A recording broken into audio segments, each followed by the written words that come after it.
Mori is a young, disgusting, and useless orphan boy who was adopted by an old man. This old man raised him in the mountains while teaching his unique and special martial art called Renewal Taekwondo. But one day, his grandfather told Mori it was time to join a school in the city, study hard, and make some friends. Mori felt very sad and was left in tears. But in reality, he knew the old man just wanted to buy milk and never come back. We then see three men relaxing on a beach, getting massages from girls, something he won't ever have. One of them called a government worker named Park, inquiring about the bill they had sent to the National Assembly. The man offered him money, but the men were beyond that. They discussed their plan to harm the reputation of the country's prime minister. As they chatted, something approached the island. Suddenly, a strong wind blew, and the clouds quickly covered the sunny sky. The three men were uncertain about what to do when something fell from the sky and crushed them. Meanwhile, in an office, a man made a crushing motion with his hand. He then informed his secretary that they were running out of time and needed to start. He has a red cross tattooed on his hand. Later, helicopters arrived at the island to investigate the incident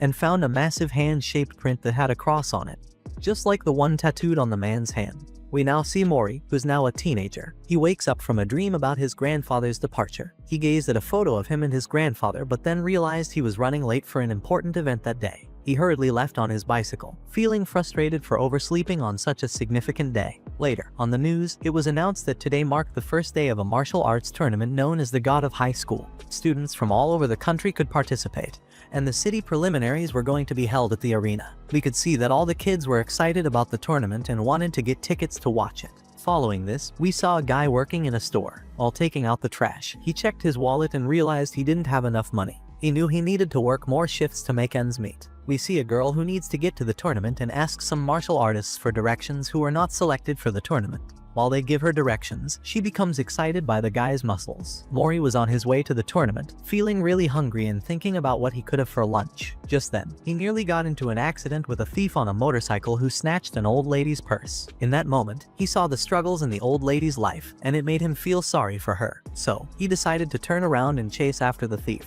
The chase was chaotic. Mori was on a bicycle while the thief sped away on a motorcycle. But Mori had some tricks up his sleeves. He expertly changed lanes, almost flying on his bicycle. During the pursuit, he accidentally ran into a girl who was still admiring the artist's muscles. He quickly apologized and resumed chasing the thief. However, when the girl realized her glasses were broken, she got angry and hurled her sword at Mori. She warned him that he wouldn't get away. Mori explained that he was chasing the thief who had stolen the old lady's purse. Hearing this, the girl was moved and decided to help him. They both rode on the bicycle together, determined to catch the thief. The thief did his best to escape, but Mori and the girl pursued him relentlessly. However, when the girl leaped to attack the thief with her sword, she accidentally hit a street sign. At that moment, a passing boy who worked at the store intervened. He stopped the thief with a single powerful punch, leaving both Mori and the girl impressed. In the next scene, the martial arts tournament was about to begin, and we learned that the three of them were in the same dressing room, getting ready to participate. The girl, Yumira, asked Mori to pay for her broken glasses, but Mori insisted it was the thief's fault. He did thank them for saving his life, though. Mori introduced himself as Jin Mori,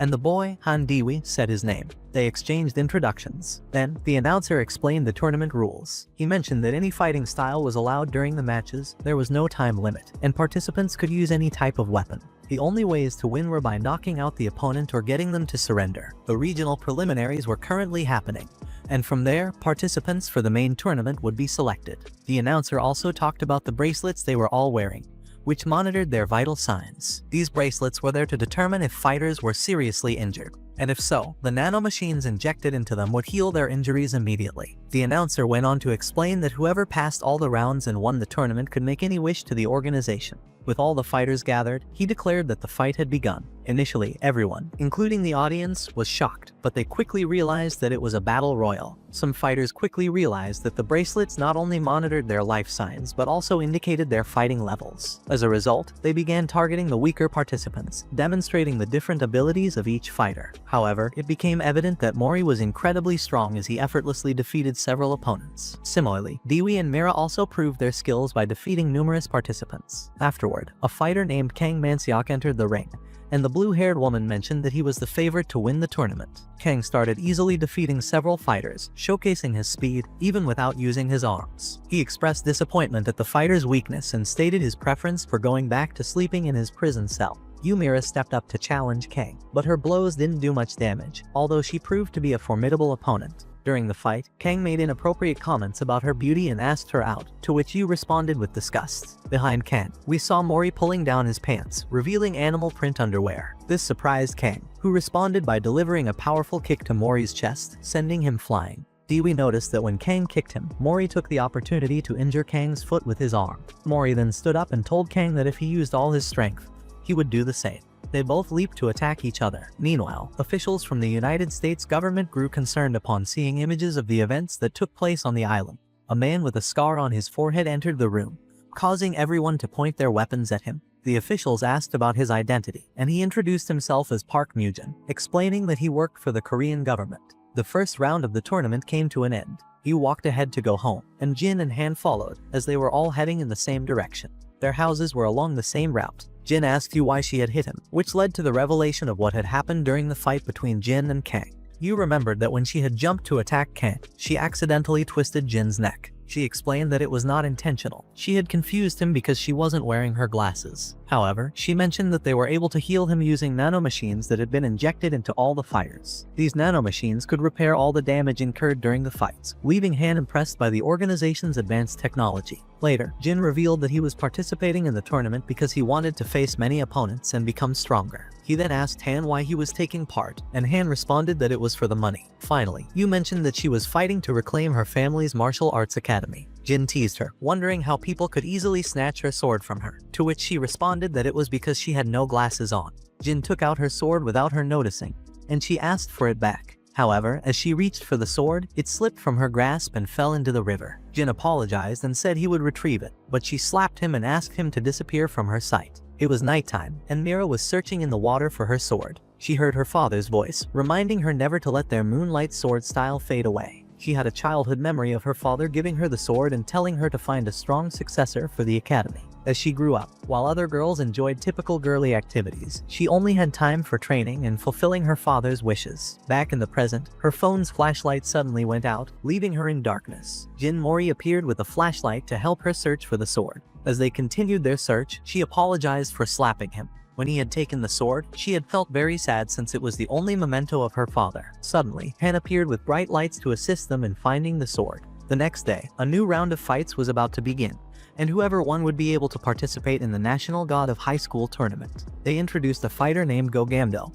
who practiced the Tai Chi style. The three of them waited their turn in the locker room. Jin Mori was asleep when Kang approached him and threatened to harm him, even though Mori was asleep. However, Go stepped in and told Kang to leave him alone. Despite this, Kang kicked Go in the face, but Jin Mori quickly woke up and supported Go's back to protect him. Mori advised Go to always stay alert. The first match was between Yu Mira and Han Dichol, and with just one move, she knocked him out. After that, the fights began, and Jin Mori easily won his match. Afterwards, they watched the other participants' fights on TV, and Han also defeated his opponent. Seeing this, Jin Mori expressed his desire to fight them. Suddenly, Go Gamdo appeared to thank Jin Mori for intervening when Kang attacked him earlier. He mentioned that he shouldn't have let his guard down. However, as he was saying this, the announcer called the fighters for the next match. Jin Mori warned Go to be careful since his opponent was Kang. Go told Mori that he didn't fear Kang, but he was concerned about losing the Battle of Wills. The announcer had declared that the fight would not end until one of them became unconscious or surrendered. He had also mentioned that if someone left the ring for more than 20 seconds, they would be disqualified, and they could rely on nanomachines to heal their injuries. Go had told Kang to release his arms and stay true to the path of a real martial artist. The fight began, and Go managed to land many punches on Kang,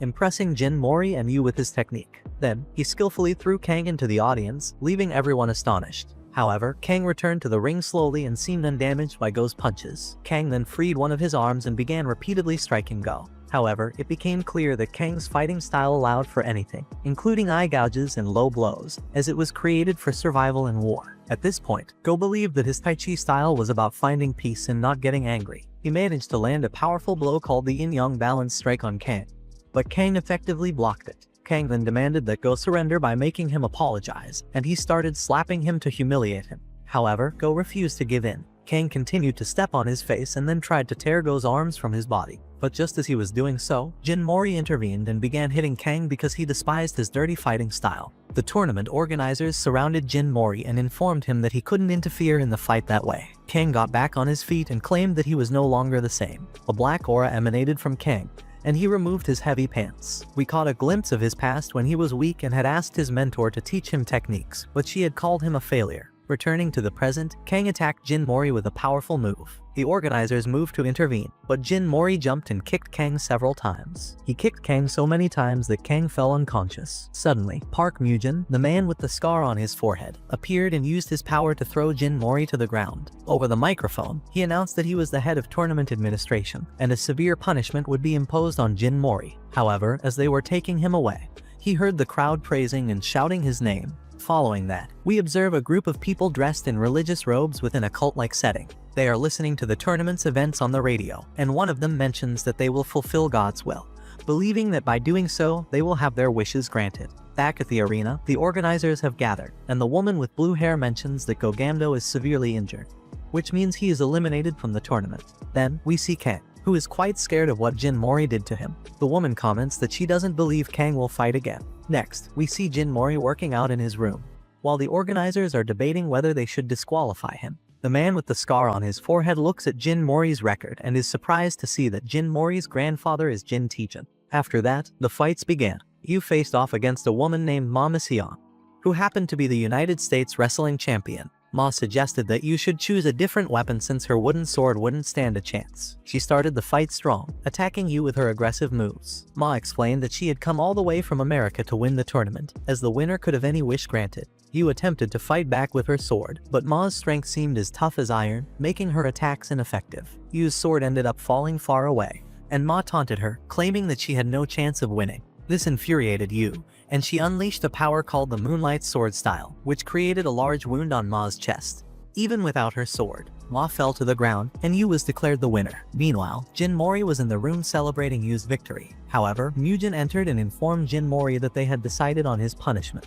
He told Jin Mori that he could rejoin the tournament if he could defeat the man with green hair and glasses. But Jin Mori insisted on fighting the blonde man instead, recalling a humiliating incident from school. He threw a tantrum on the floor, expressing his strong desire to fight the blonde man. The man with glasses claimed that he was stronger than the blonde man and had been chosen for that reason. To prove his strength, he punched Jin Mori in the face. Jin Mori excitedly got up, realizing that the man was stronger than he had thought. The man with the scar then announced that the fight would take place the next day. Yu walked alongside Han, still upset with Jin Mori for intervening in the fight. She was concerned that this might lead to Jin Mori's disqualification from the tournament. However, Han described the incident as incredible and believed that Jin Mori's strength was extraordinary. Suddenly, Jin appeared and informed them about his upcoming fight against the man with green hair and glasses. He also offered them some fruits given to him by the scarred man earlier, mentioning that they would restore their energy. Yu was angry at him for being so reckless, but Jin told them about their families, saying that encouraged them to do what they wanted. It was becoming evident that the scarred man and the woman with blue hair were plotting something.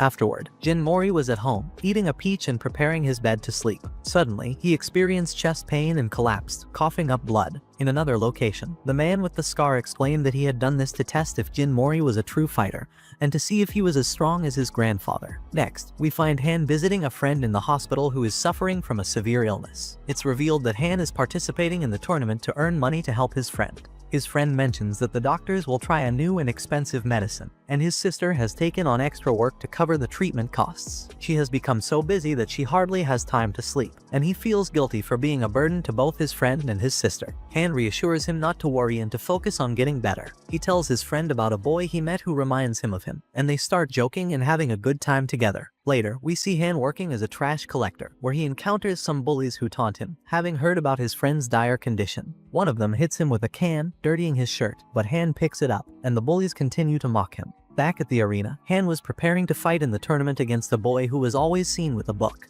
The boy claimed to have learned everything from books, including how to win in battle. As the fight began, the boy could predict Han's movements because he had studied all the patterns of karate. He mentioned that if he practiced and learned all the movements, it would be impossible for him to lose. That's why he participated in the tournament.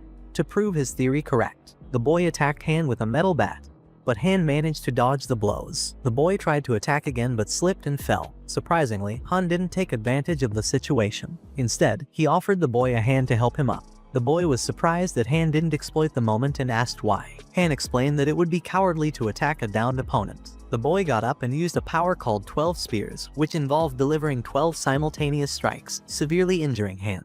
The boy told him that these blows had pierced his bones and reached his organs, making it pointless for Han to get up and continue fighting. However, Han recalled his friend's struggle in the hospital, who had expressed a strong desire to survive his illness. We returned to the present, and because of this, Han knew he couldn't afford to lose. So, despite his injuries, he got up and continued to fight. The boy launched an attack with 72 spears, but Han countered the boy's onslaught with a move called Black Tortoise. He followed it up with an attack called Vermilion Bird, creating a whirlwind that blinded the boy. Finally, he unleashed White Tiger, the third attack, landing multiple blows on the boy, who was left helpless. The boy couldn't believe that his theory had been completely dismantled. Unable to continue with his fourth stance, the boy collapsed and was eliminated from the tournament. Next, they announced the fight between the commissioner with green hair and Mori. However, Jin Mori was unconscious in his house. Suddenly, something inside his body awakened him. Later, as they waited for him to arrive at the fight, everyone thought he wouldn't show up. But then he arrived running and jumped into the ring. Although he seemed a bit tired and didn't know why his body was burning so intensely. Upon seeing him, the green-haired commissioner taunted him, suggesting that he might have been scared to face him. The announcer explained the rules, stating that since it was an uneven match, if Jin Mori knocked his opponent down once, he would win. The fight began, and in the blink of an eye, Jin Mori swiftly took the commissioner's glasses off and knocked him down with minimal effort before the guy could react. The announcer was surprised and shouted that the match was over, leaving the audience upset because it had ended so quickly. Suddenly, the guy became enraged and rushed to attack Jin Mori, but Jin Mori evaded the attack and delivered a kick that sent him flying. The audience fell silent because it was clear that Jin Mori possessed incredible strength. Afterwards, a giant monster or god emerged from the guy's body and began to attack Jin Mori, who had to run around the ring to avoid the monstrous attacks. The power of this monster was far beyond anything anyone had seen before. The monster tried to impale Jin Mori with a sword, but something stopped it, and then the monster disappeared. The other commissioners arrived to restrain the green-haired guy, who was furious about the humiliation he had suffered at the hands of Jin Mori. When Nugent arrived, he punished the green-haired man by reducing his salary for 3 months due to his behavior. Then, he approached Jin Mori, who was resting, and congratulated him on his victory. Jin Mori replied that he was very hungry and wanted to eat a banana. At that moment, there was no doubt in the man's mind that Jin Mori was indeed Jin Taejan's grandson, the so-called Tiger Cup. Next, a television program discussed the God of High School tournament, with the presenters announcing that only 4 fighters remained from the preliminary round. These fighters were Mori, a practitioner of Renewal Taekwondo, Yu, the successor to the Moonlight Sword style, Han, a top full-contact karate practitioner, and another fighter named Byon Yi, specialized in a Brazilian fighting style. The next match was set to be between Yu and Han. After this, our group of friends strolled down the street, discussing who they thought would make it to the final round. Suddenly, a car pulled up in front of them, and a young man got out. He walked toward them, knelt down, and confessed his love for Yu, asking her if she wanted to marry him. Upon hearing this, the 3 friends were surprised and embarrassed. In the next scene, Yu is seen with her younger cousin, and they are deciding on the dress she will wear for the wedding. The little girl expresses disbelief that Seongjin has decided to marry Yu, revealing that this young man is a famous fighter who works in television. Seongjin expressed his desire to let Mira and her sword shine. Later, we are shown a flashback to Yu's childhood when her father had died, and she was approached by her uncle. Her uncle told her that she would now live with him and take care of her father's sword. He also attempted to teach martial arts but was too weak, and his students left the academy. Yu declared that she was the rightful owner of the sword and must secure a bright future for it. Later, at the dojo, the uncle asked Seongjin why he wanted to marry Yu. He replied that he had many plans involving her and the sword. He expressed his determination to fulfill a dream that neither he nor his brother could achieve. Later, Mori was trying to decide which burger to order when he overheard a conversation in line about his friend's upcoming marriage. He decided to go to her house to ask her why she was marrying Seongjin. When she asked how he found her house, he revealed that he had asked the people who organized the tournament. Yu tried to close the door, but he held it open and questioned why she was getting married if she wasn't in love, especially at the time of the semifinals. She explained that she had to do it for the sake of the sword and the moonlight style. Afterward, she closed the door and Mori ended up falling down the stairs. However, she appeared to be sad, as she did not want to get married. Next, Mori called Han, who was working as a food delivery driver, and informed him about Yu's marriage to a television personality whom he didn't trust. Han advised him to stop interfering in matters that didn't concern him. But Mori insisted that something didn't seem right because Mira didn't appear happy. In a scene change, Yu was dressed as a bride, and her uncle had memories of her not liking the same things as other girls. She preferred staying at home and cleaning, or when they walked on the street, she would gaze at other girls' clothes. He would ask if she wanted him to buy her some, but she always said she didn't need them. Now, it was strange that she was getting married, and even stranger that she was doing it with someone she didn't love. He went to where Seongjin was and asked him to cancel his niece's wedding, stating that Yu didn't want to get married and that she was still a child. However, as he said this, Yu entered and claimed she was happy and wanted to fulfill her dream of getting married. It was clear that she had something else in mind. She mentioned that Seongjin's power would change the fate of the Moonlight Sword style. Her cousin became sad because Yu didn't usually speak in that manner. Later, we saw the cousin telling Jin Mori about her father and the sword. He wanted to talk to Yu and make her see the reason, but security guards appeared and prevented him from reaching her because he didn't have an invitation. He tried to go over them but was thrown to the ground. In a flashback, we saw Seongjin's true intentions, and we discovered that he belonged to a religious cult where everyone wore robes. In this cult, the leader instructed the young man to obtain the sword along with the hand that wields it, referring to Yu, as she was the only one who could control it. The leader mentioned that whoever possessed this sword would be able to rule as a god. Mori was fighting with the security guards, but he couldn't use his taekwondo techniques against them because they were too weak. Suddenly, Han appeared and knocked the security guards aside with his shoulder, defeating them all. He told Jin Mori that he wasn't hitting them but merely pushing them aside. Seongjin looked at his guards and was disappointed in them. Mori interrupted the wedding, but Seongjin attacked him with a sword brought by a servant. However, Han intercepted the sword with his hand, giving Mori an opportunity to speak with Yu. He told her not to marry Seongjin, but she insisted on fulfilling her father's wish, which was for Yu to find someone very strong to inherit the sword. She had rejected all the boys who wanted to date her because they were too weak. While she was explaining this, she threw punches at Mori, who was defending himself. At this point, her uncle intervened, and she accidentally hit him in the face. After this, we saw that both her uncle and her cousin did not want her to get married. Mori told her that she should do what she truly desired, and upon hearing this, she had a childhood memory of her father saying the same words. It became clear that she had misunderstood her father's words, as he was telling her to use whatever technique she wanted to control the sword. Remembering this, she decided and told Seongjin that she didn't want to marry him. She also mentioned that she would protect the Moonlight Sword style herself. However, Seongjin refused and said he would obtain the sword and the girl by any means necessary. He then summoned a deity similar to the one we saw emerge from the green-haired guy during the fight against Mori. As a result, the place began to collapse, and Han shouted at people to flee. Seongjin then attacked Han with his sword and wounded Yu in the stomach, due to her getting in between them. But she quickly struck him with a moonlight move, and he fell unconscious. Both Jin and Han were happy to see her back. Afterwards, they were outside, watching the fire, and Yu felt guilty for everything that happened. Seongjin escaped in a car with his father's sword, and she said she didn't care if he took it because her father's spirit was not in the sword but inside her. Afterward, she walked away laughing with her friends, and both her uncle and the little girl were happy for her. Later, Han was in the hospital while doctors tried to revive his friend, but they couldn't do anything because he had no pulse. After that, Han was at work, and the usual guys came to taunt him. This time, he didn't allow them to make fun of his friend and beat all three of them.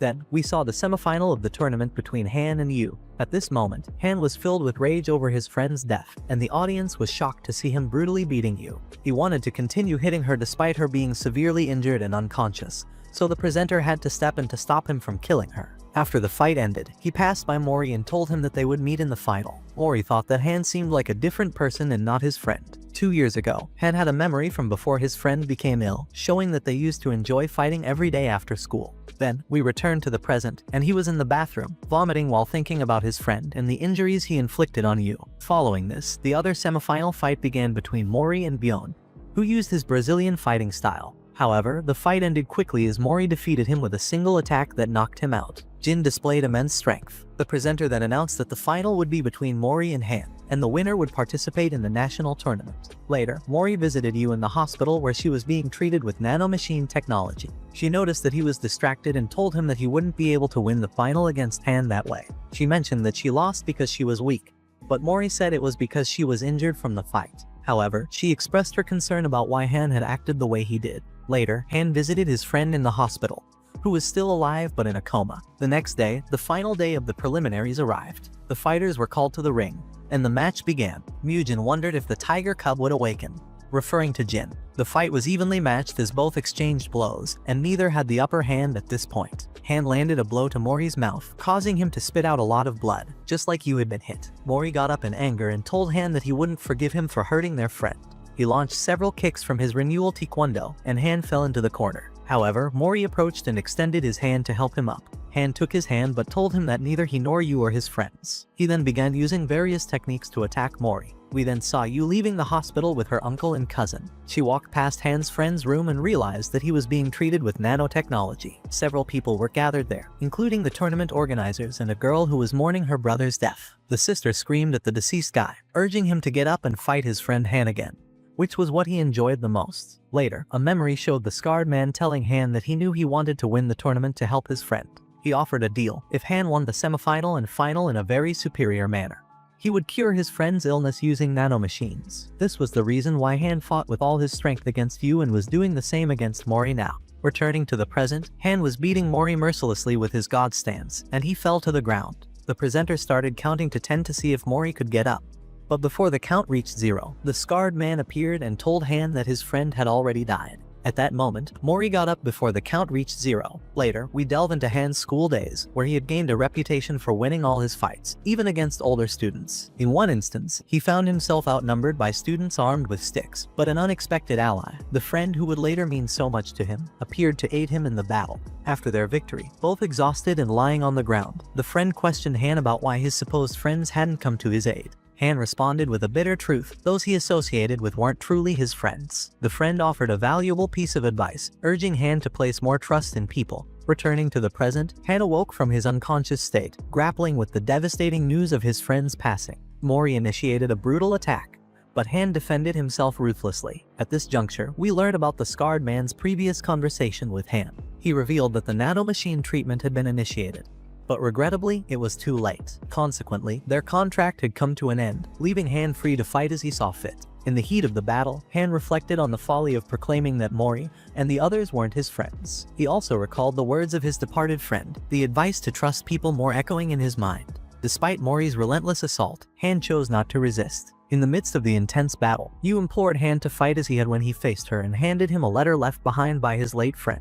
Yu cautioned Han not to reveal its contents to Mori, fearing that it might affect their fight. Upon receiving the letter, Han recollected his friend writing it before his untimely demise. The letter conveyed his happiness and encouraged Han to fight for himself. Filled with newfound determination, they engaged in a fierce battle, both content as they gave their all. Mori unleashed a powerful blue dragon kick, causing Han to tumble to the ground. The announcer declared Jin Mori the tournament's winner. Han had another memory, this time of a fight he had won against his friend, who was overjoyed and suggested they share a smile. Han, however, asserted that smiling wouldn't bring them any victories, to which his friend insisted that they would become best friends. Back in the present, as Mori extended his hand, Han realized that Mori's smile mirrored that of his departed friend. They shook hands, and Mori declared them friends. Yu assisted Han to his feet, declaring her intent to defeat him in their next match. Together, they walked away, and the audience erupted in applause, celebrating their newfound friendship. Jin Mori's grandfather, named Jin Taejin, finds himself deep in the forest when a group of men dressed in robes from the religious cult suddenly appears. One of them approaches the elderly man, suggesting that strong individuals should unite and join their cause, claiming that they've been bestowed with power from heaven.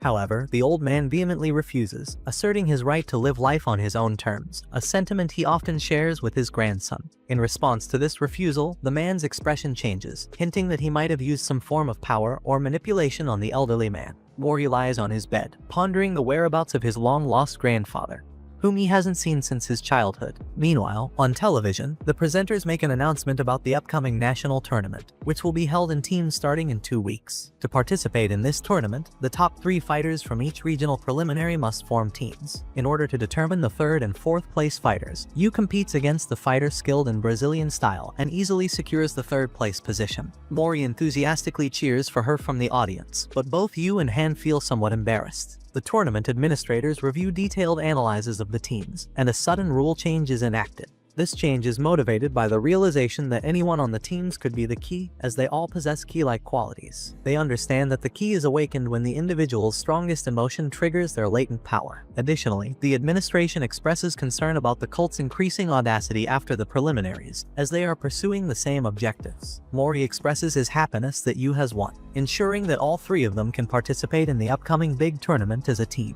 They walk down the street together, and Mori is excited about the prospect of going to the tournament with his friends. However, a sudden realization strikes him: in a team competition, he won't be able to fight against his friends. Yu questions why he would want to fight against them, and Mori responds that being the strongest is incredibly cool. During this conversation, Mori senses someone passing by, but the person disappears quickly, leaving him intrigued. Later, we see an elderly man who has been sent by the scarred man to spy on Mori. It becomes clear that this elderly man is a master, and they summon these masters using cards. There are 6 of them in total. The elderly man used to be Mujin's teacher, and he believes that Jin Mori must be strong because he survived after consuming the sage fruit. Thus, the elderly man intends to mentor him. Continuing the storyline, we are shown what transpired with Mori's grandfather. The men in robes summon a god from the sky, creating a portal through which a giant sword descends, pointing towards the elderly man and causing massive destruction in its wake. This catastrophic event makes them believe that the end of the world is imminent. Yu is deeply contemplating her role in the team, feeling like she's merely an extra. Later, she encounters the fight presenter while he is with his family at a store. She notices that he is blind and congratulates her on her victory in the fight. He then tells her that the real tournament is about to begin and that she needs to tap into the full power of the Moonlight Sword style. He emphasizes that she must invest her emotions into the sword, otherwise, her strength will be in vain. Surprisingly, he reveals that he lost his sight due to the Moonlight Sword. As the presenter heads back to his car, he detects a foul odor, which turns out to be emanating from a member of Nox. Afterward, Han has a conversation with Mujin, who questions whether Han still wishes to participate in the tournament after his friend's death, implying that he doesn't have to continue fighting. Han responds by stating his commitment to repaying a significant debt, and his determination to win the tournament, as it's what his late friend would have wanted. He also expresses his curiosity about the hidden power behind the tournament, alluding to the god that emerged from the green-haired man during Mori's fight. This revelation captures the scarred man's attention as he gazes at images of gods on the wall. Mori is dedicated to his training in an effort to gain more muscle and surprise Yu and Han. However, his training regimen includes activities that are not very effective, such as chasing after a cat. In another instance, he assists some children in retrieving a balloon stuck in a tree. Unfortunately, the branch breaks, causing him to fall and twist his ankle. Unbeknownst to Mori, the elderly man seen earlier appears behind him and inserts a needle into his ankle, miraculously relieving his pain. Following this, the scarred man explains the concept of gods and how individuals can extract power from them, effectively using it in combat, as if they were gods themselves. This transcends human understanding, and those who harness this power are known as Charyuk. Later, Yu and Han pay a visit to Mori's house. When Mori questions how they found his home, Yu playfully responds with the same answer he provided when he visited her house. Upon entering Mori's residence, they are met with a disheveled and untidy environment. Mori explains that he used to live with his grandfather in the mountains but relocated to the current place to attend school. The 3 friends exchange the knowledge they have acquired over time, discussing topics like Charyuk and Mori's healing abilities. As he successfully relieves Yu's sore shoulder, they recognize the need to stay vigilant, as many of the fighters in the tournament are now wielding the power of gods. The highly anticipated national tournament, featuring the country's best teams, is on the verge of commencing. In total, there are 3 fighters representing each of the 9 regions, making for a total of 27 competitors. The stakes are high, as the tournament promises the winners the incredible power of a god, which has the potential to grant any wish. Yu keenly observes that the presenter for the tournament is different from the one they encountered previously. However, a disturbing revelation soon unfolds as it's broadcasted on television that the previous presenter was brutally murdered in a park. The shocking news sends shockwaves through the audience and participants alike. We then catch a glimpse of the individual responsible for this heinous crime, who appears to revel in the chaos and violence he has caused. He expresses sinister satisfaction at having also eliminated the green-haired commissioner with glasses, one of the tournament's strongest contenders. The presenter explains that there will be 3 fights, and the team that wins 2 of them will move on to the next round. Mori steps up to fight first, and Yu cautions him to be careful because the opposing team is formidable. However, he isn't fearful and shares that he has acquired a new skill. During the battle, he touches different points on his body, explaining that it will unleash his hidden power. In the audience, the elderly man takes pride in teaching him this new ability, which is part of Tijin's taekwondo. Unfortunately, Mori couldn't move because he touched the wrong spots on his body, allowing his opponent to capitalize on the situation, delivering powerful kicks and securing victory in the first match. In the second match, Han faces the largest member of the opposing team. The presenter points out that this fighter is the oldest in the tournament, at 38 years old, surprising the audience as he doesn't resemble a high school student. In another scene, the person responsible for killing the presenter and the green-haired commissioner gloats about how easy it was to take their lives. However, it's revealed that the green-haired man, named Q, miraculously survived despite having a sword through his lung. He summons a god, which swiftly severs the assassin's arm. Back at the tournament, Han is locked in a fierce battle against his older opponent. Han manages to land multiple powerful punches on Pum, causing worry for Pum's brother. However, Jang, Pum's brother, reassures him not to fret, as Pum never gives up. This triggers a flashback to Peng Kuang's time working in construction, where fellow workers ridiculed him for his repeated failures to pass the high school entrance exam. His brother delivers a bag of books for him to study with, and they discuss Peng's determination. Meanwhile, Jang watches from a distance and declares her determination not to become a loser like them. After losing a fencing competition, she vents her frustration by throwing her fencing sword against a wall. Peng Kuang approaches her in inquiries about her well-being. She already knows his name, as people often gossip and speak ill of him. Curious, she questions why he keeps trying when everyone mocks him for being a poor student and older. Peng Kuang reveals that he refuses to give up, sharing that he attempted various endeavors after leaving school, but ultimately gave up on all of them. He advises Jang not to give up if she truly wants to achieve something. Then, he leaves, running to work in the rain. The scene shifts back to the present, where Han is in the ring, but his opponent delivers a powerful blow that sends him to a corner. Peng Kuang expresses his strong desire to win the tournament because his dream is to help people who aspire to study but are struggling. He summons the Thor's hammer with Charyok and attacks Han, who manages to stop the attack and destroy the hammer using the power of the blue dragon. Peng Kuang falls to the ground, and Han is declared the winner. In another scene, the battle between Q and the assassin who attempted to kill him intensifies. Q swiftly severs the assassin's other arm, but the killer boasts that he can regenerate indefinitely. Unfazed, Q launches several cards that pierce the assassin's body, immobilizing him. As Q prepares to deliver a fatal blow, a boy and a girl arrive on the scene, both of whom are priests from the cult. The boy introduces himself as Ixlai, and the girl is Satyr.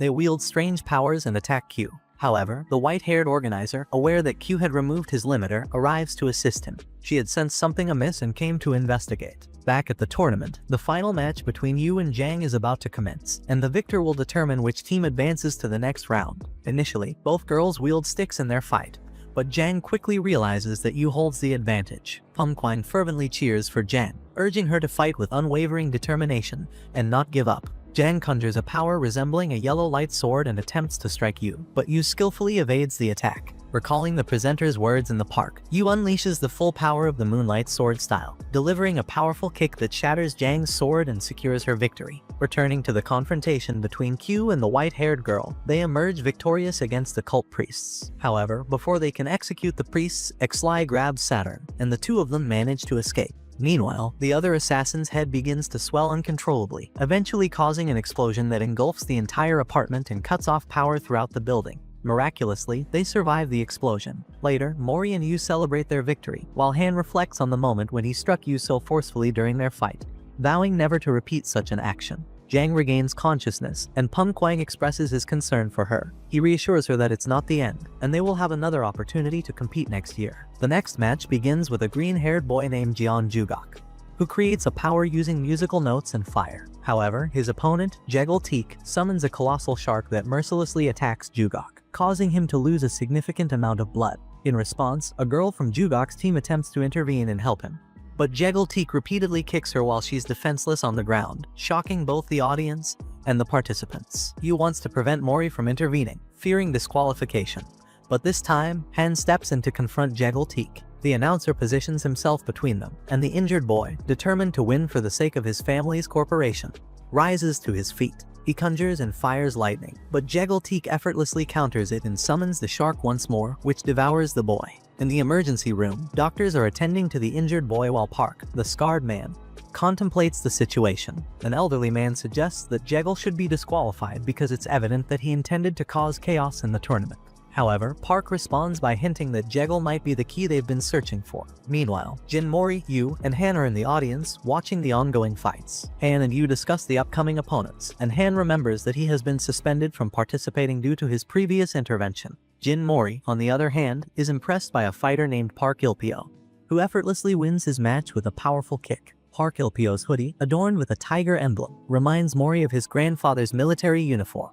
As they stroll down the street, Han mentions the importance of getting stronger and mastering Charyok, the ability to summon the power of a god. In a flashback, Park Mujin explains that some fighters spend years honing their skills to obtain Charyok, but success is far from guaranteed. Others are inspired and acquire this power more easily. However, Jin Mori expresses his desire to win based on his own strength, and refuses to rely on the power of gods. This decision leaves you concerned because Mori seems different, appearing sad and quieter than usual. Jin Mori's memory takes him back to a conversation with Park and the girl with blue hair, where they informed him that his grandfather had recently suffered an attack in the mountains, and they discovered a significant amount of his blood at the scene. While Park Mujin was concerned about the slim chances of survival, Jin remained confident in his grandfather's abilities. Back in the present, Jin Mori is lost in thought and expresses his disbelief that his grandfather was killed. At that moment, Park Ilpio approaches him with excitement, eager to meet him. They exchange friendly punches, both ending up in a deadlock, and neither of them takes it further. Ilpio apologizes for his enthusiasm and offers a hand to help Jin up. During their conversation, Park Ilpio reveals that he has been following Jin Mori's progress since the preliminary rounds. Jin Mori, curious about the tiger symbol on Ilpio's hoodie, inquiries about it, and Park explains that he wears it as a sign of respect for Jin Tijin, Mori's grandfather. Park Ilpio shares his childhood story with Jin Mori, revealing that his mother abandoned him after his father's funeral. He was then placed in a martial arts academy, where he felt lonely and isolated. One day, Jin Tijin appeared with a young Jin Mori sleeping on his chest. Jin Tijin approached Park Ilpio, explaining that he had fought alongside Ilpio's grandfather in a war. He gave Ilpio a book of martial arts techniques called Tikaion, which his grandfather had studied throughout his life. Jin Tijin encouraged Ilpio to grow up quickly and become a great fighter. As he left, Ilpio noticed the tiger symbol on Jin Tijin's uniform, which left a lasting impression on him. During their conversation, Ilpio intercepts an attack that was aimed at Jin Mori, using his skills to stop the shark's teeth launched by Jegal. Ilpio then confronts Jegal, warning him not to harm innocent people.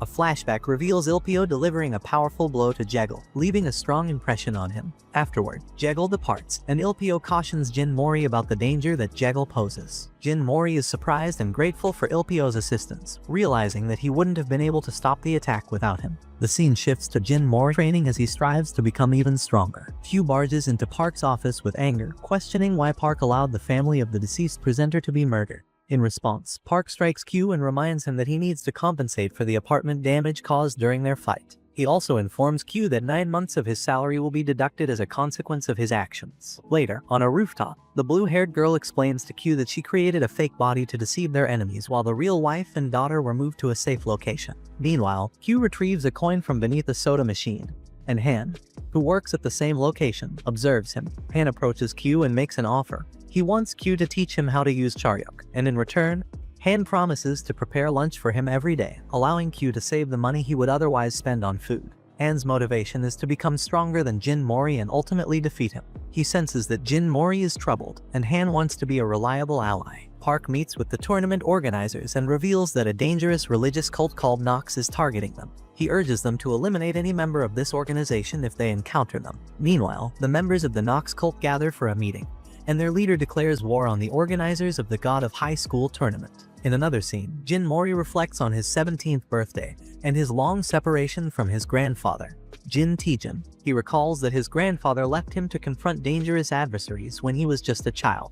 Yu and Han surprise him with birthday wishes, bringing food and spending the evening playing and having fun together. They make a pact to win the tournament, even though Han can't participate due to his suspension. The following day, Jin Mori receives a letter containing a map and a photo of his grandfather, who is shown bound by chains, raising concerns about his safety. Jin Mori rushes on his bicycle, determined to save his grandfather. He mentally apologizes to Yu and Han, promising to return in time for the tournament. Meanwhile, the quarterfinals have begun, featuring a match between Seoul and Jeju, two teams that were seeded into the tournament at the last minute. Yu and Han search for Jin Mori but can't find him anywhere. The blue-haired woman suddenly appears and informs them that the fight is about to start, urging them to return to the stadium. She warns that if Jin Mori doesn't arrive before his turn, he will be disqualified, and their team will be eliminated from the tournament. Later, Yu stands alone in the ring as Han was disqualified earlier. She resolves to buy time for Jin Mori to return, just as she prepares to face the opposing team.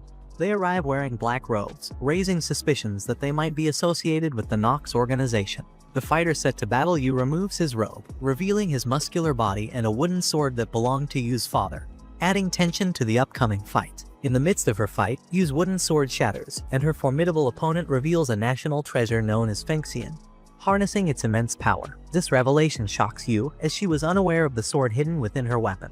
Her muscular adversary taunts her, highlighting that despite years of training, she never realized the true nature of her sword. As the intense battle continues, Yu manages to disarm her opponent momentarily. However, when she attempts to wield the sword, she recognizes it as her own, but it promptly vanishes from her grip and reappears in her adversary's hand. He explains that the sword recognizes its true owner, and it now acknowledges him as such. Meanwhile, Jin Mori arrives at an abandoned location in pursuit of his grandfather, only to discover a disturbing scene. He finds a person impersonating his grandfather, and when this imposter's head grotesquely turns backward and then inflates, it results in a catastrophic explosion, obliterating the surroundings. A mysterious man appears and informs Jin Mori that his intention is to eliminate the strongest competitors in the tournament in his quest to reach the key. Jin Mori, undaunted, prepares for a fierce battle as the man multiplies into numerous identical clones. Simultaneously, Yu continues to endure a brutal beating from her powerful opponent, who mocks her for her perceived lack of strength. Han's search for Jin Mori leads him to a room where he discovers Pum lying on the ground. As he enters the room, a woman appears, prompting Han to engage in combat briefly. However, he decides that he doesn't have the time to waste on this confrontation. In the midst of this encounter, Jekyll enters the room and is seen admonishing the woman for her actions. Then, we return to Jin Mori's fight, and he struggles to defeat the clones because of their overwhelming numbers. They all launch themselves at him, breaking through the floor. As they fall, Jin Mori realizes that the lifeless bodies of the Jeju team members that Yu is fighting are present. The man explains that they killed the Jeju team members and assumed their identities to secure victory against Jin Mori's team. Jin Mori presses certain points on his body, numbing himself for the next hour. Meanwhile, the muscular opponent continues to overpower Yu, and she lacks the strength to defend herself. He taunts her, suggesting that Jin Mori won't return. Yu begins to strike back upon learning that her friend has been harmed. However, her attacks lack the power to inflict any damage. The muscular opponent delivers a powerful blow, causing Yu to fall unconscious. Yet, at that moment, she finds herself suspended in the air, and begins to sink into her subconscious. She hears the voice of a god of war and recalls the fond memories she shared with her friends. The god of war decides to grant her its powers. Yu rises, and we witness her ability to summon the god named Lu Bu. As a result, her sword returns to her hand. The muscular man also harnesses his Charyok, Kraken, but Yu easily defeats him. The announcer declares Yu the winner, but she feels extremely tired and collapses to the ground. Just before hitting the ground, Jin Mori arrives and supports her. Yu is relieved to see him. The presenter then announces the start of the second match. While they are tending to Yu's injuries, Han expresses his happiness that she managed to acquire Charyok.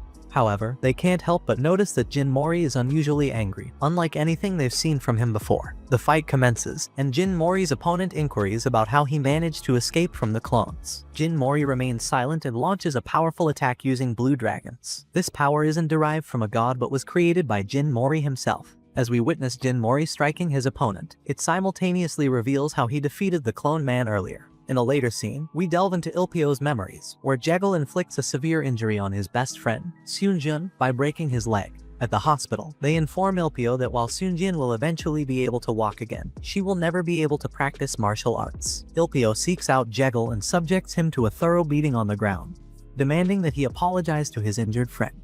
However, the police arrive and apprehend Ilpio. Following this incident, as he exits the police station, a man outside hands him a letter. It's revealed that this letter is an invitation to participate in the God of High School tournament. After considering the offer, he and the other girl decide to join the tournament with the hope that the prize money can help their friend.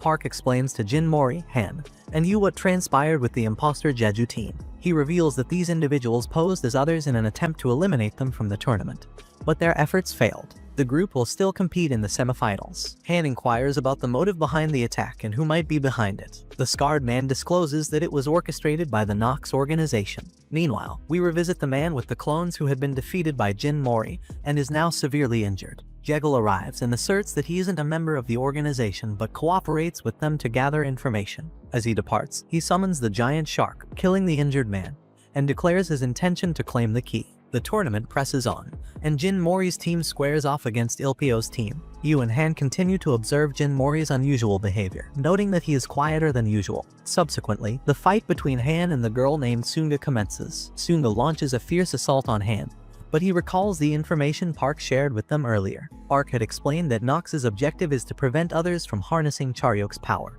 and those who master it must join their organization. This is why they abducted Jin Mori's grandfather, who possesses immense power. The group expresses their determination to confront Nox, but Park reminds them that they are still too weak. However, he promises to provide them with information about Nox if they emerge victorious in the tournament. In the midst of the fight, Han lands a powerful strike on the girl, sending her tumbling to a corner of the ring. Ilpio advises her not to continue as the odds are stacked against her. However, she resolutely refuses to yield, emphasizing that she refuses to fear the same fate that befell Seunjun. She's determined to honor her friend's memory by fighting until her last breath. With this determination, she launches another attack at Han, but his strength proves insurmountable, and he emerges victorious. Han approaches Jin Mori, who has been exhibiting a different demeanor, and reassures him that they, as a team, will win the tournament together. Following this, Yu embraces them, stressing the importance of their unity and support for one another. Jin Mori, moved by his friend's words, realizes he had been acting wrongly and reverts to his playful and jovial self. Meanwhile, Ilpio watches their interaction with a sense of sadness as they tend to his defeated friend.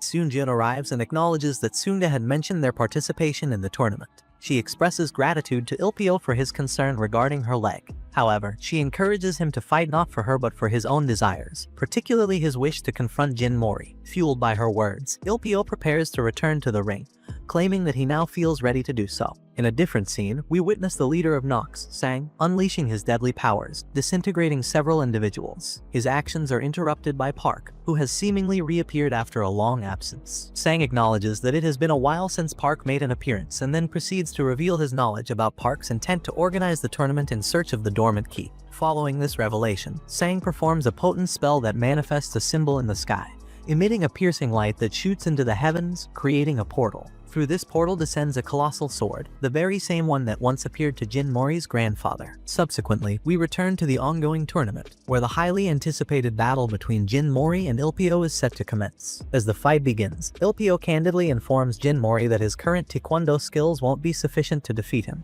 Ilpio proceeds to outline 3 crucial mistakes he believes Jin Mori is making: an inability to handle close combat, announcing his attacks aloud, and techniques that place excessive strain on his own body. Ilpio begins landing blows on Jin Mori, who seems helpless. Ilpio takes the opportunity to taunt Jin Mori, suggesting that his grandfather would be immensely disappointed in his current state of weakness. At this pivotal moment, Jin Mori contemplates how to turn the tide of the battle, and abruptly employs Yu's Moonlight Sword-style technique, surprising both Yu and Ilpio. This technique proves effective as it damages Ilpio. Jin Mori follows up with Han's Black Tortoise technique, demonstrating that he's actively addressing the weaknesses Ilpio had identified earlier. Turning our attention back to the portal, a shadowy figure with godlike characteristics emerges and exerts force upon the giant sword. Sang had hoped for this godlike being to pass judgment upon the tournament's organizers. However, Park intervenes by summoning a cross-shaped shield, preventing the sword from wreaking havoc upon the city. Subsequently, a man wearing a hat, accompanied by a group of drummers, conducts a series of invocations, opening yet another portal.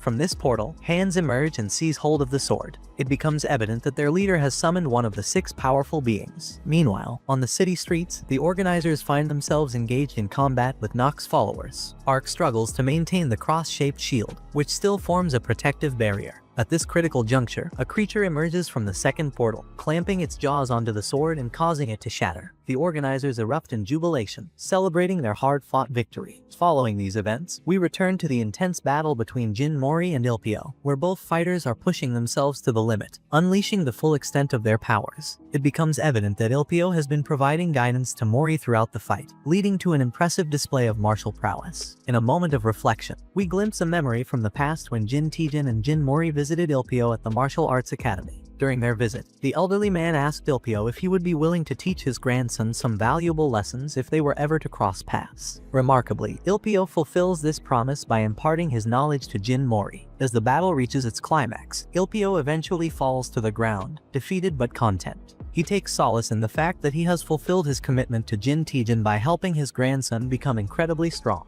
However, as he lies on the ground, he enters a peculiar dreamlike state where he encounters a white-tailed fox. In this moment, Ilpio fervently declares that he cannot afford to lose. To the astonishment of all witnesses, he rises to his feet, undergoing a dramatic transformation. His hair turns white, his eyes glow yellow, and he manifests 9 fiery tails. This astonishing transformation leaves everyone, including Park and Sang, in awe, as the power emanating from Ilpio surpasses anything they have ever witnessed. Upon witnessing this extraordinary development, Sang smiles and proclaims that the key has finally revealed itself. Of course, I can assist with that. Please go ahead and share the chapter you'd like me to edit for clarity and readability, and I'll make the necessary adjustments in past tense and at a 7th grade reading level. Back in the midst of the fight, everyone, including Jin Mori, is astounded by Ilpio's transformation. Jegel's Charyok resonance led him to believe that Ilpio might be the key. Ilpio confidently announces that the real battle is about to commence. Jin Mori attempts to strike Ilpio, but his blows prove ineffective due to an invisible barrier that shields Ilpio. In response, Ilpio launches a series of devastating counterattacks, causing Jin Mori to be thrown to the ground. Uncertain of how to overcome this formidable opponent, Yu and Han watch in amazement, impressed by Jin Mori's unwavering determination. Ilpio motions towards his head, and Jin Mori notices his evident distress. In a series of defensive maneuvers, Jin Mori realizes that Charyok involves not only harnessing power, but also mastering one's own mind and body. In this realization, they find themselves on equal ground. Ilpio releases a fiery fox attack directed at Jin Mori, but as the fiery beasts approach him, they disintegrate into nothingness. The day grows dark, and a brilliant light radiates from Jin Mori, extending towards the heavens. He begins emitting powerful rays of energy from his body, leaving Ilpio astonished by this sudden surge of power. Following his incredible transformation, Ilpio launches a formidable attack known as the Night Parade of 100 Demons. However, Jin Mori responds by creating a powerful whirlwind that propels Ilpio high into the clouds. From above, a colossal hand descends, forcefully returning Ilpio to the ring and ending his transformation. The announcer officially declares Jin Mori as the victor, prompting the audience to erupt in celebration of the epic battle. Yu and Han excitedly jump into the ring to embrace Jin Mori. Han inquires if Jin Mori had utilized his Charyok, but Jin Mori himself remains uncertain about the extraordinary events that just unfolded. Sang, on the other hand, is taken aback by the outcome and exercises caution before making his departure. Meanwhile, Mujit instructs the team to secure the key while he seeks immediate medical attention for his injuries. After their lighthearted banter, Jin Mori pays a visit to Ilpio in the hospital room. They continue their friendly dispute over who's the stronger fighter. However, once they're left alone, Jin Mori confides in Ilpio, revealing that he's currently unaware of his grandfather's whereabouts. He expresses his determination to win the tournament, as the scarred man has promised to provide information about his grandfather if he emerges victorious. Concerned for Jin Mori's safety, Ilpio offers a word of caution, emphasizing the danger of facing Jekyll in the finals. Despite the impending challenge, Ilpio pats Jin Mori's head affectionately, evoking memories of their shared childhood and the bond they've developed. Following his injuries from Jekyll's previous attack, Jeon Jugok is determined to continue fighting for his family's corporation. As he walks through a hospital corridor, he unexpectedly encounters Jekyll. The two engage in a fierce battle, with Jugok undergoing a monstrous transformation that allows him to absorb people. In his rampage, he captures Ilpio's friends, trapping them in his body. Ilpio, despite still recovering from his own injuries, attempts to confront Jugok but is severely weakened. Jekyll intervenes by using his shark teeth to pierce Jugok's monstrous form, successfully rescuing the girl who had been absorbed.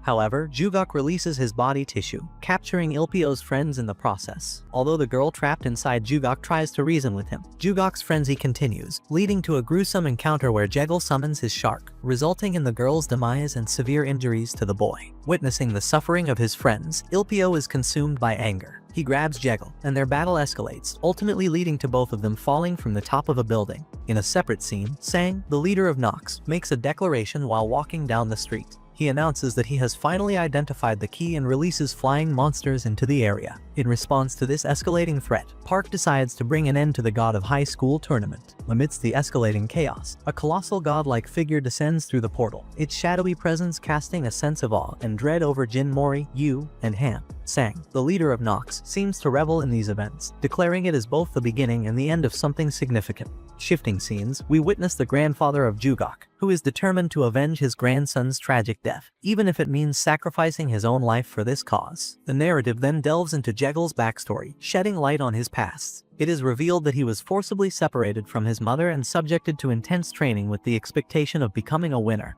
and inheriting the family fortune. Despite taking devastating blows from Ilpio during their battle, Jekyll staunchly refuses to embrace the label of loser that his father had associated with his mother. Back in the present, Jekyll and Ilpio are locked in a ferocious battle, where both of them unleash their Charyok powers to their fullest extent. Ilpio's anger has consumed him, blinding him to reason, while Jekyll recognizes this transformation, likening Ilpio to an untamed animal. Meanwhile, the tournament organizers find themselves engaged in combat against the flying monsters that have emerged from the portal. Hugh is elated, as he stands to earn a substantial sum of money for each monster he eliminates, which he plans to use to pay off his debt. Hark intervenes, creating a protective shield in the sky to prevent the descending god from wreaking havoc on the city. Sang, the leader of Nox, reveals his sinister goal, to obliterate every fragment of the world itself. Ilpio persists in his assault against Jekyll, but Jekyll retaliates by summoning a monstrous entity that bites into Ilpio, causing him to revert to his original state. The key, which had been within Ilpio, hovers in the air, becoming the focal point of a fierce struggle as numerous individuals vie for possession.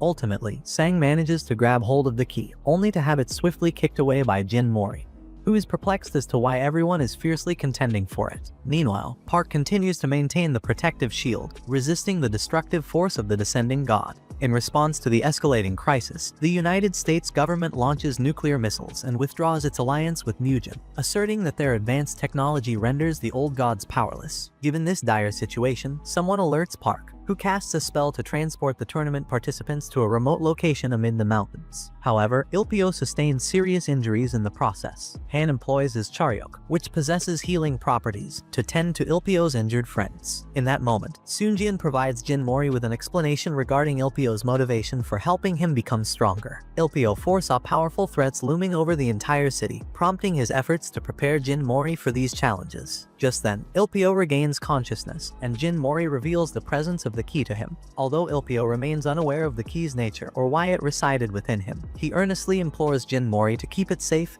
and refrain from surrendering it to anyone. Jekyll reappears on the scene and inquiries about the key's whereabouts to Yu and Han. However, they steadfastly refuse to divulge any information, prompting Jekyll to launch an attack against them. In a subsequent scene, Jin Mori embarks on a search for his friends and discovers them in a severely injured state. Han advises him to flee due to Jekyll's overwhelming strength. Jekyll boldly declares himself the victor and proclaims his intent to claim everything, including the key, as his own. After that, the god continued to break the shield, and at that moment, all the people in the city disappeared. The old man, Jian Yisen, had teleported the people to a location outside the city to protect them from harm. He only sought revenge against those who had killed his grandson. Following this, Jian pierced the nuclear missiles and used his divine power as one of the 6 to destroy the god's shield. The flying monsters died in the explosion. During the fight between Mori and Jekyll, they both felt a powerful explosion and returned to Seoul. Jian fell to the ground, while Sang remained unharmed. Upon seeing Jin Mori, Sang asked him about the key. However, Jekyll summoned monsters that surrounded Mori's friends, using a tentacle that emerged from his back.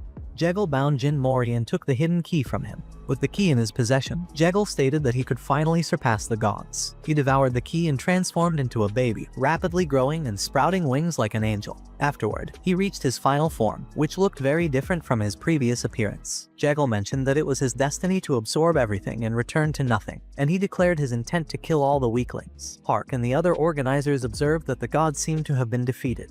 But Jian died after causing the explosion, and they didn't know where Sang was. Meanwhile, Jin Mori, Yu, and Han contemplated leaving the area when suddenly Jekyll appeared in his new form and began to attack them. His strength was vastly superior, and even Jin Mori was injured by his blows. He grew angry with Jekyll for harming his friends and used the acupuncture technique taught by the old man. This technique involved touching various parts of his body to overcome his physical limits. With renewed strength, they started attacking Jekyll together, but he retaliated with lightning. Giant monsters then appeared, attempting to crush them. Jekyll wanted them to suffer before dying and threw a spear-like power at them. However, Han stepped in and got hit in the back. Despite his injuries, Han asked his friends to escape.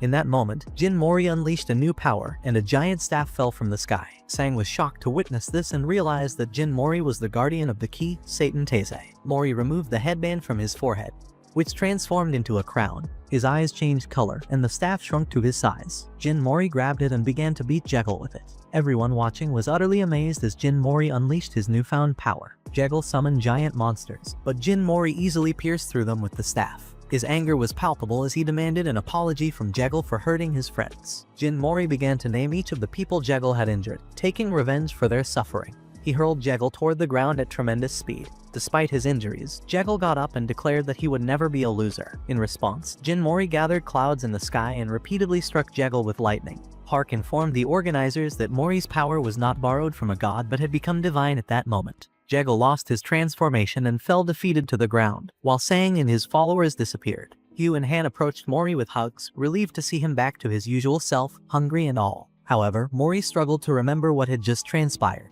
and the crown on his head caused him intense pain. Jekyll managed to rise once more, but his face began to age rapidly. Determined, he transformed into a grotesque, multi-handed monster. Mori attempted to summon his powers again, but they failed him. Just then, Ilpio arrived and reminded him to trust his comrades. The 4 friends embraced each other, ready to face Jekyll together. They reveled in the joy of fighting alongside each other, and Mori unleashed the power of the blue dragons, ultimately obliterating the monster. In his final moments, Jegal recalled a memory of his mother bidding him farewell. Despite Ilpio's attempt to reach out to him, Jegal pulled away, bidding him to live a good life. He was then devoured by one of his own monsters, meeting his end.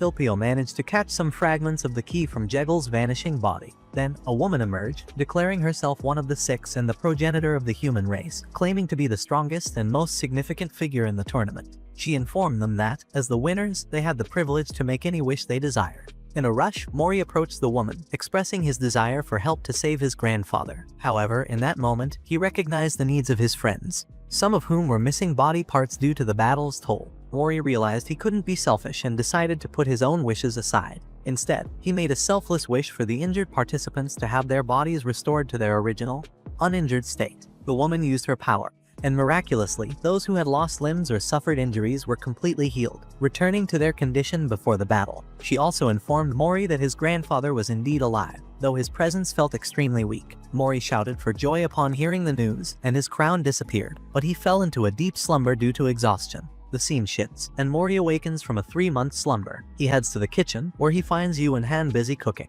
In a flashback, the wish-granting woman informs Ilpio that the key fragments have been scattered across the world. She entrusts him, as the guardian of the key, with the task of gathering them, as the key possesses the power to challenge and potentially defeat the gods. Mori learns that to regain his lost memories from the battle, he must visit Satan Teise's homeland. Determined to grow stronger, Mori, Yu, and Han decide to embark on a journey to a distant location. They share a heartfelt moment, hugging each other, and Mori expresses his belief that the three of them will become stronger together. He also vows to find his missing grandfather. In the final scene, Jin Taejin remains imprisoned in a dark dungeon, his arm missing. Despite his dire circumstances, he thinks about his grandson, and firmly believes that his grandson is capable of defeating even gods and challenging destiny itself.